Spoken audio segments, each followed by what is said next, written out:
Hello everyone, I am Ankita Sharma. Chapter 8 का next topic start करते हैं। Girls begin going to school. Girls ने school जाना स्टार्ट कर दिया था।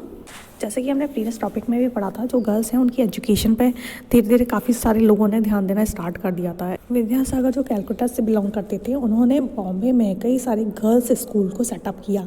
इसके अलावा जब गर्ल्स स्कूल सेटअप होने लग गए तो मिड 19th सेंचुरी में कई सारे लोगों ने को अपोज किया। कई सारे लोग डर गए थे कि गर्ल्स जब स्कूल जाएंगी तो क्या होगा, उनको पब्लिक प्लेस पर भेजा जाएगा तो वो कैसे ट्रबल करेंगी, मतलब किस तरीके से वो सर्वाइव करेंगी, ये सब चीज़ें लोग सोचने लग गए थे। इसके अलावा समाज के अंतर्गत जो वुमेन्स थी जो एजुकेट होना चाहती थी, उनको उनके फादर, उनके हस्बैंड ही उनको घर पे पढ़ा दिया करते थे। इसके अलावा कुछ जो गर्ल्स होती थी वो क्या है, अपने आप ही खुद ब खुद पढ़ लिया करती थी। प्रीवियस क्लास में आपने एक राजसुंदरी देवी के बारे में पढ़ा था कि राजसुंदरी देवी ने किस तरीके से स्ट्रगल किया, कैंडल लाइट में वो पढ़ी थी, है ना, और किस तरीके से उन्होंने पढ़ना सीखा। ठीक, तो ये भी एक एग्जाम्पल है उस टाइम की गर्ल्स की एजुकेशन का। आगे देखते हैं। आगे गर्ल्स के लिए स्कूल तो स्टार्ट कर दिए गए थे, लेकिन फिर भी लोग ये मानते थे कि गर्ल्स जो है वो उनकी जो मेंटल एबिलिटी होती है वो बॉयज़ से कम होती है। इस वजह से गर्ल्स के जो स्कूल खोले गए थे उसमें जो बॉयज़ हैं उनसे कम कैरिकुलम को पढ़ाया जाता था। ठीक है, लेकिन हिंदू महाविद्यालय एक ऐसा पहला विद्यालय था जहाँ पर ऐसे कैरिकुलम को लाया गया जो बॉयज़ के इक्वल था, बॉयज़ के कैरिकुलम से इक्वल था। मतलब जो बॉयज़ को पढ़ाया जा रहा था वही चीज़ गर्ल्स को पढ़ाई जा रही थी हिंदू महाविद्यालय के अंतर्गत। ठीक है, ज्योतिराव फुले जो थे महाराष्ट्र के, इन्होंने भी गर्ल्स की एजुकेशन को बहुत ज़्यादा प्रमोट किया था। इसके अलावा पंजाब के अंदर आर्य समाज में भी गर्ल्स की जो एजुकेशन है उसको प्रमोट किया गया। मुमताज़ अली जो हैं उन्होंने भी गर्ल्स एजुकेशन को काफ़ी प्रमोट किया था। इन्होंने ये चीज़ कहा कि कुरान के अंतर्गत कहीं पे भी ऐसा नहीं दिया हुआ है कि वुमेंस को एजुकेट ना किया जाए, बल्कि उसमें दिया हुआ है कि वुमेन एजुकेशन दी जाए, मतलब वुमेंस को एजुकेशन दी जाए। उसके बाद ही फर्स्ट उर्दू नोवेल लिखा गया लेट 19th सेंचुरी के अंतर्गत। इसके अलावा इन्होंने इनकरेज किया वुमेंस को कि वो डोमेस्टिक मैनेजमेंट तो कर ही सकती हैं, इसके अलावा पढ़ाई लिखाई ये सब चीज़ें ये सब काम भी कर सकती हैं। ठीक है, नेक्स्ट देखते हैं वुमेंस राइट अबाउट वुमेन। मतलब वुमेंस ने ही वुमेंस के बारे में लिखना स्टार्ट कर दिया था। अर्ली 20th सेंचुरी में जो मुस्लिम वुमेंस हैं लाइक बेगम ऑफ भोपाल, इन्होंने भी बहुत ज़्यादा नोटेबल रोल प्ले किया वुमेंस की एजुकेशन के लिए। अलीगढ़ के अंतर्गत गर्ल्स की प्राइमरी एजुकेशन को प्रमोट किया इन्होंने। इसके अलावा बेगम रुकैया शेखावत हुसैन, इन्होंने भी एक मुस्लिम गर्ल्स स्कूल स्टार्ट किया था। कहाँ पर? पटना और कलकत्ता में। नेक्स्ट आगे देखते हैं। 1880 में Indian womens begin to enter university. 1880 में जो वुमेंस थी वो यूनिवर्सिटी में भी जाने लग गई थी, मतलब और डॉक्टर भी बनने लग गई थी, डॉक्टर, टीचर, मतलब अलग अलग तरीके से प्रोफेशंस के अंतर्गत भी वुमेंस एंटर होने लग गई थी। मतलब धीरे धीरे वुमेंस क्या है, एजुकेट होने लग गई थी। इसके अलावा ताराबाई शिंदे हैं, इन्होंने भी वुमेन एजुकेशन को प्रमोट किया। इन्होंने एक बुक लिखी थी स्त्री पुरुष तुलना। इसका मतलब होता है comparison between women and man.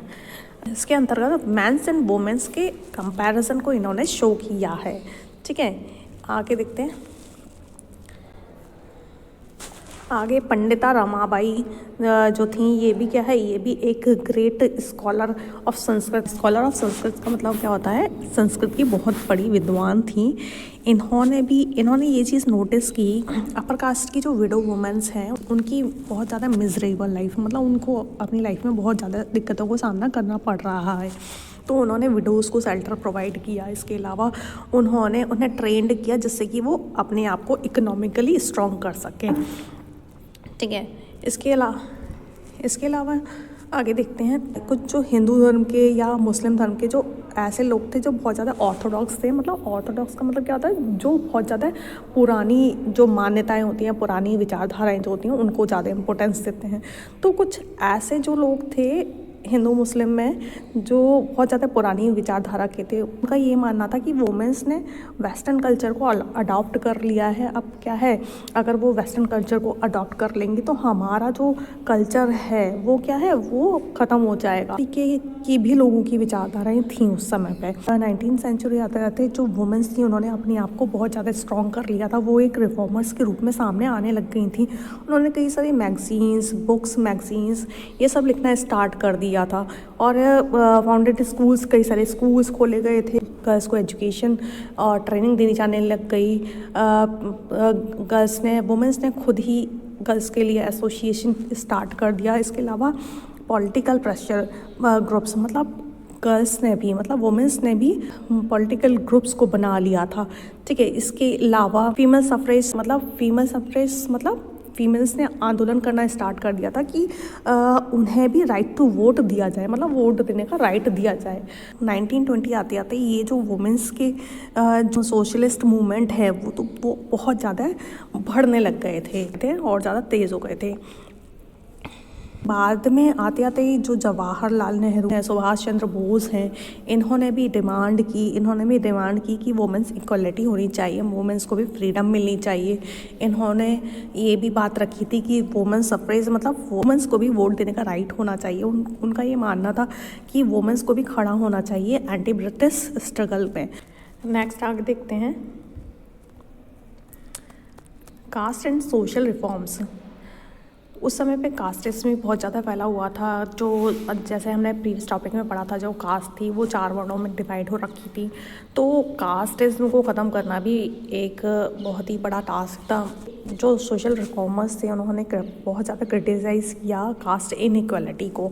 इसके अलावा जो राजा राम मोहन राय थे उन्होंने ट्रांसलेट किया एक ओल्ड बुद्धिस्ट टेक्स्ट बुक थी, उसके अंतर्गत भी ये चीज़ दिया हुआ था कि जो कास्टिज्म है उसको क्रिटिसाइज़ किया जाए। इसके अलावा जो प्रार्थना समाज है, जैसे कि ब्रह्म समाज, आर्य समाज हुआ करता था, इस तरीके से प्रार्थना समाज भी ओपन हुआ। इसके अंतर्गत इन्होंने क्या किया, रिलीजन ऑफ भक्ति को ज़्यादा प्रेफर किया था। इन्होंने भी ये कहा था कि जो इनइक्वालिटी है उसको हटाने का प्रयास किया। इसके अलावा परमहंस मंडली को फाउंड किया गया था 1840 में। इसके द्वारा भी अबॉलिश ऑफ कास्ट मतलब कास्ट जो था उसको अबॉलिश करने की कोशिश की गई।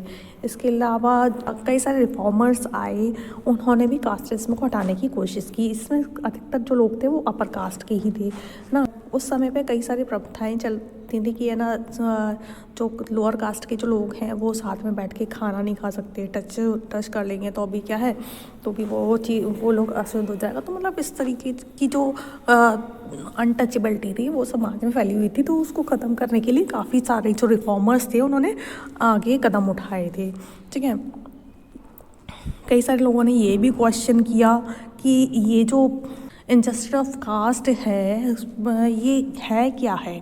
इसके अलावा काफ़ी सारे क्रिश्चियन मिशनरीज स्कूल्स खोले गए, जो क्या है, जिसके अंतर्गत लोअर कास्ट के जो चिल्ड्रंस थे उनको एजुकेट किया गया। आगे जाके जो पुअर कास्ट के जो लोग हैं, क्योंकि अनटचेबिलिटी इस तरीके का प्रथाएं ज़्यादा चल रही थी, तो पुअर जो पीपल उन्होंने अपने गाँव को छोड़ना स्टार्ट कर दिया। वो अलग अलग शहरों में जाने लग गए लुकिंग फॉर अ जॉब को की तलाश के अंतर्गत। दूसरी कंट्री में उन्हें लेबर वर्क तो मिल ही जाता था, जैसे कि ड्रेन्स हैं, है ना, वो गड्ढा खोदने का हमारा काम है, बिल्डिंग कंस्ट्रक्शन का काम है, सिटी क्लीनर का काम है। तो उस समय क्या है, कंस्ट्रक्शन वर्क सिटीज़ के अंतर्गत काफ़ी ज़्यादा चल रहा था। तो जो लोअर कास्ट के जो पर्सन होते थे या फिर पुअर जो पर्सन होते थे उन्हें लेबर वाला वर्क मिल ही जाता था टाउन के अंतर्गत। इस वजह से जो लोअर कास्ट के जो पर्सन्स थे वो क्या है, धीरे धीरे सिटीज़ की तरफ मूव करने लग गए, क्योंकि उन्हें ये चीज़ लगती थी कि गांव में तो हमारी स्थिति और ही ज़्यादा ख़राब हो रखी है, तो इससे अच्छा तो सिटी में जाके थोड़ा बहुत रुपए भी कमाएंगे और हम थोड़ी सी सेल्फ रेस्पेक्ट भी हमें मिल जाएगी।